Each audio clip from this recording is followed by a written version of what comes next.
দই দই খাওয়ার খুব গুরুত্বপূর্ণ 7টি উপকারিতা নিয়ে আজকে আপনাদেরকে জানাবো এবং কাদের দই খাওয়া একেবারেই উচিত নয় সে বিষয়ে ভিডিও শেষের দিকে জানিয়ে দিব। দই আমাদের দেশে অত্যন্ত জনপ্রিয় একটি খাবার। টক এবং মিষ্টি এই দুই ধরনের স্বাদের দই আমাদের দেশে প্রচলিত রয়েছে। অনেকেই তাদের প্রতিদিনের খাদ্য তালিকায় দই রাখেন। আবার এমন অনেকেই আছেন যারা দই ছাড়া ভাত খেতেই পারেন না। কিন্তু আপনি কি জানেন যে এই দই আসলে কাদের শরীরের জন্য বা কি কি উপকার করে থাকে? হ্যাঁ, সুপ্রিয় দর্শক মণ্ডলী, আজকের ভিডিওটিতে খুব গুরুত্বপূর্ণ 7টি উপকারিতা নিয়ে আলোচনা করব এবং সবথেকে গুরুত্বপূর্ণ আলোচনাটি বা সবথেকে গুরুত্বপূর্ণ উপকারিতাটি ভিডিওর শেষের দিকে বলবো। তো প্রথমেই আসেন বলি, শরীরের ক্যালসিয়াম পূরণ করতে। দইয়ের মধ্যে রয়েছে প্রচুর পরিমাণে ক্যালসিয়াম, তাই নিয়মিত দই খেলে বা দই গ্রহণ করলে আমাদের শরীরের ক্যালসিয়ামের ঘাটতি পূরণ হয় এবং আমাদের হাড় অনেক বেশি উন্নত এবং শক্তপোক্ত হয়। শুধু তাই নয়, পর্যাপ্ত পরিমাণে ক্যালসিয়াম আমাদের দাঁতকে বেশি শক্ত করতে এবং দাঁতের ক্ষয় কম করতে সাহায্য করে রাখে। এবং আমাদের এর পাশাপাশি একটি বিষয় জানা উচিত যে প্রতিদিন যদি আমরা সূর্যালোকে অল্প একটু যাই তাহলে আমাদের শরীরে ভিটামিন ডি3 তৈরি হয় এবং ভিটামিন ডি3 ছাড়া কিন্তু আমাদের শরীরে ক্যালসিয়ামকে শোষণ করতে পারে না। হার্ট ভালো রাখতে নিয়মিত দই খেলে আমাদের শরীরের রক্তচাপ নিয়ন্ত্রণে থাকে এবং আমাদের শরীরের এইচডিএল গুড কোলেস্ট্রলের মাত্রা বৃদ্ধি পায়, যেটি আমাদের হার্টের জন্য ভীষণ উপকারী।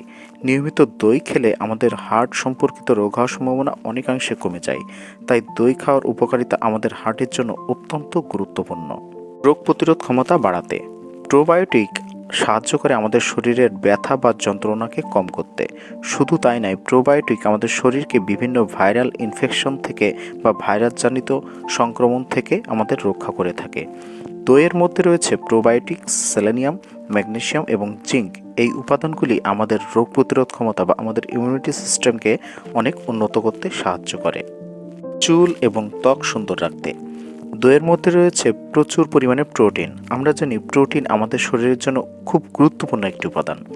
নিয়মিত পর্যাপ্ত পরিমাণে প্রোটিনযুক্ত খাবার গ্রহণ করলে আমাদের শরীরের মাংসপেশি অনেক উন্নত হয় এবং অত্যাধিক পরিশ্রমের পরেও আমাদের শরীরের মাংসপেশিগুলিকে পুনরুদ্ধার করা সম্ভব হয় নিয়মিত প্রোটিন গ্রহণ করলে।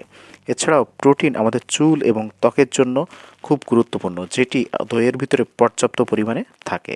শরীরে ভিটামিন ই এর ঘাটতি পূরণ করে দইয়ের মধ্যে পর্যাপ্ত পরিমাণে ভিটামিন ই এবং ল্যাকটিক অ্যাসিড রয়েছে, যেটি আমাদের ত্বকের মৃত কোষের পরিমাণকে কম করে এবং নতুন কোষ উৎপাদন করতে সাহায্য করে। নিয়মিত দই গ্রহণ করলে ত্বকের উপর ব্যবহার করলে আমাদের ত্বক অনেকটি উজ্জ্বল হয় এবং ব্রণ বা কালো দাগ থেকে আমরা মুক্তি পেতে পারি। সেই সাথে সাথে আমাদের শরীরের ভিটামিন ই এর ঘাটতি পূরণ হয়। এরপরে আসেন বলি ওজন নিয়ন্ত্রণ রাখতে। দইয়ের মধ্যে রয়েছে প্রোটিন, ক্যালসিয়াম এবং প্রোবায়োটিক। প্রোটিন এবং ক্যালসিয়াম সাহায্য করে আমাদের শরীরের ফ্যাট বা চর্বিকে নিয়ন্ত্রণ রাখতে এবং তার সাথে সাথে আমাদের ওজনকেও নিয়ন্ত্রণ রাখে। প্রোবায়োটিক বা গুড ব্যাকটেরিয়া সাহায্য করে আমাদের ডাইজেস্টিভ সিস্টেমকে বা হজম ক্ষমতাকে বৃদ্ধি করতে, যার ফলে আমরা অত্যাধিক ওজন বেড়ে যাওয়া বা ওবেসিটি হওয়ার মতো সম্ভাবনা থাকে না। এবার সবথেকে গুরুত্বপূর্ণ আলোচনাটি শেষে করছি, সেটা হচ্ছে আমাদের শরীরের ন্যাচারাল প্রোবায়োটিক বৃদ্ধি করে। আমাদের শরীরে নানান ব্যাকটেরিয়া ঘটিত কারণে আমাদের বিভিন্ন রোগের সৃষ্টি হয়ে থাকে, যার কারণে আমাদের অ্যান্টিবায়োটিক ওষুধ খেতে হয় এবং তার ফলে আমাদের শরীরের রোগ ঠিক হয়ে যায়।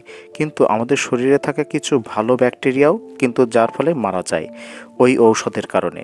তাই সম্পূর্ণ সুস্থ হওয়ার পর ডাক্তার আমাদের প্রোবায়োটিক বা দই খেতে বলেন।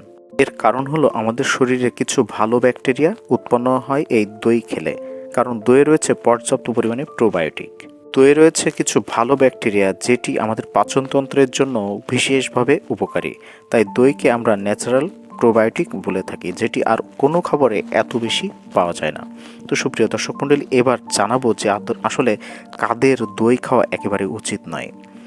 যে মানুষের ল্যাকটোজ অ্যালার্জি রয়েছে তাদের জন্য দই খাওয়া একেবারেই ক্ষতিকর। এরপরে আসে বলি, যাদের ফুসফুসের সমস্যা রয়েছে বা অ্যাজমার সমস্যা রয়েছে তাদের জন্য কিন্তু দই খাওয়া আসলে ঠিক নয়, তাহলে তাদের সমস্যাটি বাড়তে পারে। দই খেলে বেশি পরিমাণে ঠান্ডা লাগতে পারে বা কফ বৃদ্ধি পেতে পারে, তাই যাদের ঠান্ডাজনিত সমস্যা রয়েছে তারা কিন্তু অবশ্যই দই এড়িয়ে চলবেন। সুপ্রিয় দর্শক মণ্ডলী, আজকের ভিডিওটি এ পর্যন্তই ছিল। সবাই ভালো থাকবেন, সুস্থ থাকবেন। ধন্যবাদ।